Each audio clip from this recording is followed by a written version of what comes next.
स्वागत है आपका मधु स्टोरी डायरी में। यदि आपको स्टोरी पसंद आती है तो मेरे स्टोरी को एक लाइक एंड चैनल को सब्सक्राइब जरूर करें। उम्मीद है आप जरूर करेंगे। तो चलिए शुरू करते हैं आज की स्टोरी। एक बार एक मुसाफिर किसी जंगल से गुजर रहा था।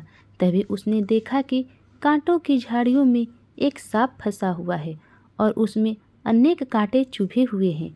सांप दर्द से कराह रहा था और अपनी मदद के लिए हर उस व्यक्ति से कहता जो उस रास्ते से गुजरता। सांप की ऐसी स्थिति देख मुसाफिर को उस पर दया आ गई। उसने डंडे के सहारे से सांप को कांटों से बाहर निकाला। सांप जैसे ही बाहर निकला वह मुसाफिर को काटने के लिए अपने फन फैला लिए। तभी वह मुसाफिर बोला, यह तुम क्या कर रहे हो? मैंने तो तुम्हारे प्राण बचाए और तुम मुझे ही काट रहे हो। तभी सर्प ने कहा, यह तो मेरा स्वभाव है और आजकल के ज़माने में ऐसा ही होता है। हम जिसकी मदद करते हैं अक्सर वही हमें धोखा देता है। यदि तुम्हें यकीन नहीं है तो तुम किसी से भी यह बात पूछ सकते हो। सर्प ने मुसाफिर से बोला, तुमने मेरे प्राण बचाए हैं इसलिए मैं तुम्हें 3 मौके दूंगा। तुम 3 लोगों से पूछोगे कि तुम सही हो या मैं। अगर उन 3 लोगों में से किसी ने एक ने भी तुम्हें सही कहा तो मैं तुम्हें नहीं काटूंगा। मुसाफिर के पास दूसरा कोई रास्ता नहीं था। सांप की बात मान गया और दोनों एक पेड़ के पास गए। पेड़ के सामने दोनों ने अपनी अपनी बात रखी। पेड़ बोला कि सर्प का बात सही है। आजकल भलाई का ज़माना नहीं है। जिसकी भलाई करो वही धोखा देता है। इसलिए सर्प सही है, वह तुम्हें काट सकता है। मुसाफिर बोला, ऐसा तुम कैसे कह सकते हो? तभी पेड़ बोला, ऐसा मैं इसलिए कह रहा हूँ कि लोग मेरे फलों को खाते हैं और ज़रूरत पड़ने पर वह लोग मुझ पर आरे भी चलाते हैं और मेरे टहनियों को कुल्हाड़ियों से काटते हैं कि मैं उन्हें फल देता हूँ और उन्हें छाया भी प्रदान देता हूँ।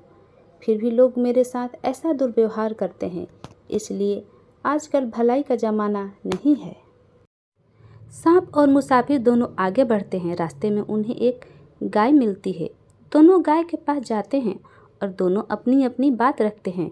गाय दोनों की बात बड़े ध्यान से सुनती है और गाय अपनी फैसला सुनाते हुए कहती है कि सर्प सही है, भलाई का ज़माना नहीं है। जिसकी भलाई करो वही धोखा देता है।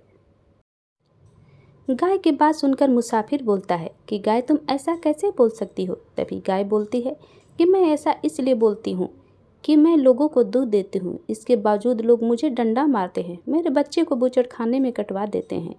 लोगों को दूध देती हूँ और उसके बदले लोग मुझे अपनी जूठन देते हैं। मेरा ही दूध और मेरे ही बच्चे को पीने को नहीं देते हैं। इसलिए आजकल भलाई का ज़माना नहीं है। इसलिए सांप सही है और वो तुम्हें काट सकता है। तभी सर्प मुसाफिर से कहता है कि देखा, मैंने सही कहा था ना कि आजकल भलाई का ज़माना नहीं है। हमने 2 लोगों से पूछा और दोनों बार जीत मेरी हुई। इसलिए टाइम बर्बाद ना करते हुए मैं तुम्हें काट लेता हूँ, क्योंकि मुझे पता है कि तीसरी बार भी जीत मेरी ही होगी।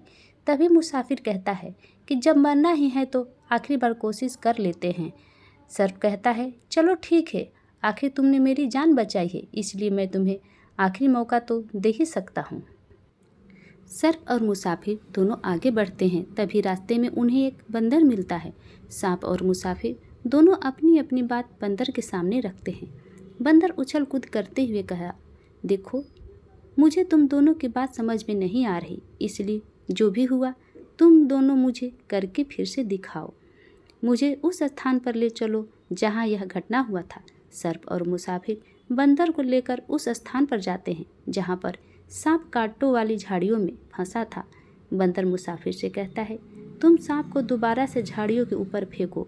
मैं देखना चाहता हूँ कि सांप किस तरीके से झाड़ियों के ऊपर फंसा था। मुसाफिर ने सर्प को उठाया और घुमाकर झाड़ियों के ऊपर फेंक दिया। सांप दोबारा से कांटों वाली झाड़ियों में फंस गया और दर्द से कराहने लगा और मदद मांगने लगा।